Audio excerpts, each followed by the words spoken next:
actually just normal 20-week ultrasound halfway through my pregnancy, and did not see my normal obstetrician that day, but the tech said, well, we can't really see the heart very good, we'll probably bring you back in 2 weeks, we'll make another appointment just to check it again. And then my obstetrician called me the next day and said, don't like what I see on your ultrasound, I want you to get a fetal echocardiogram. And actually at the time I was working in adult cardiology as a nurse practitioner and worked with the only pediatric cardiologist in Cedar Rapids, Dr. Zittergren, and he took me in over lunch and did the fetal echo then because he didn't want me to have to wait till like an appointment time. So he did my echo over lunch. No, I was scared out of my mind when he wasn't talking to me, and I said, Mark, you're not talking to me, why aren't you saying anything? And he said, well, he was trying to be really calm and really kind and probably trying to figure out in his head how to tell me what was going on too. And he said, I just don't like what I'm seeing here, let's call Chad. And all of a sudden I get a phone call from him and he said, I think you need to come in here. And I'm like, okay. Yeah. So, yeah. I just think we were not expecting any problem, so I guess we were completely shocked at the time, I would say. I was just processing, and it was a lot of information, too much, and they knew that obviously because they threw a lot of stuff at me that first day, and so we went back for further appointments, and then it got to be more clear, but I don't think anything really prepared us for what was going to happen, even though they tried their best to explain everything. The hardest part for all of that was we knew what to expect as far as just, you know, you're having a baby and then he'd get whisked away essentially because they needed to do some things right away to help him.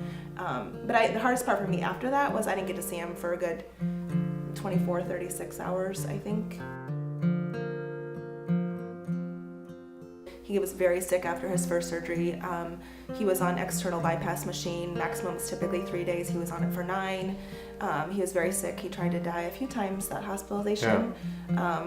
It was a very rough time. Chad was a rock for a hot mess, more so than I was. Yeah, the morning they gave us like this was the last ditch. You know, he's coming off the attempt to take him off this heart and lung machine and several times, and he wasn't doing well. And there was this next morning was going to be the last one. So that was it was amazing. I mean, it was just we were so positive in that morning, and having them say that just was.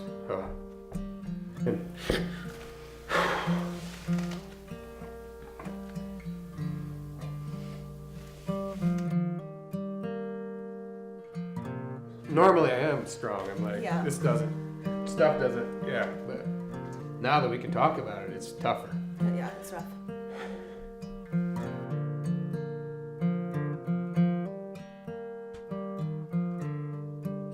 My name is Sam Martin. I was born with half a heart, and this summer I got a pacemaker because of this thing called PLE, protein losing encephalopathy. Yeah. And so I was losing protein, so I had to eat protein like every day, and so a lot, and so then I got a pacemaker to help my heartbeat get faster. To help. Do you remember when, like right after they turned his pacemaker off after it was in, so that he could feel his own heartbeat? And you said you could feel a difference, couldn't you? Yeah. Was it weird? Not really. I wasn't really nervous, but right when we got there, I felt sick because I think I was nervous.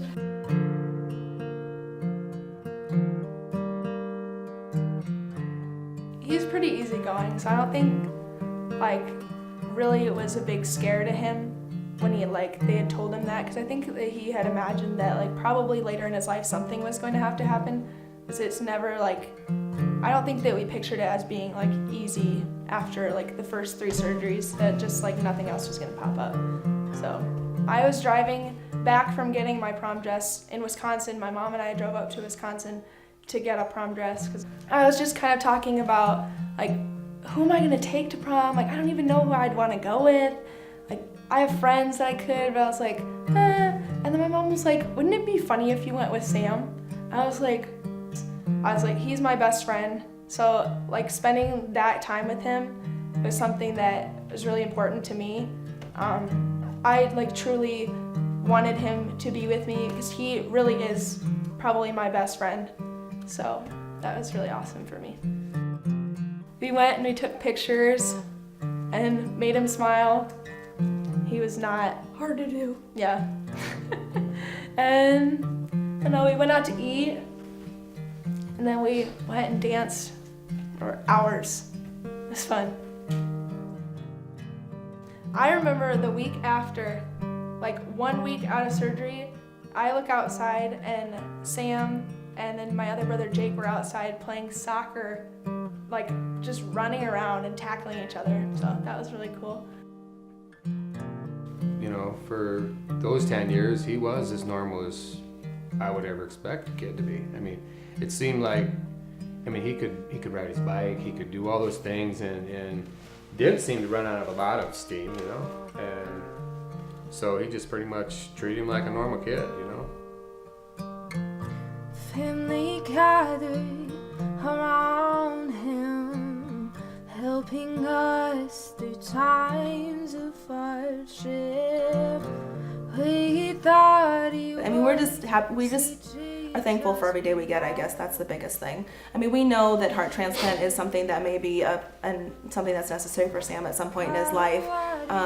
The research is amazing, though, that he's doing as well as he is for as long as he has done. The American Heart Association is critical for research. They're raising funds constantly to help that and fund that for not just congenital heart disease, but heart disease in general. So they are driving the research and the education. why him? I think I was probably like 12 when I wrote the song. I think like it has a lot to do with the time, and a lot of it is talking about how it was hard for me.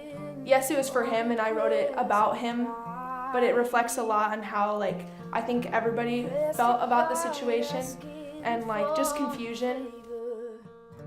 I think a critical thing for the American Heart Association that they promote is everybody has a why, meaning why everybody's been touched by heart disease for sure. At some point in their life, they know someone that has been touched by heart disease. My why is definitely Sam and my dad. My dad had a stroke, but my why is Sam. And without the American Heart Association research and the money that funds that research, he would not be here. Why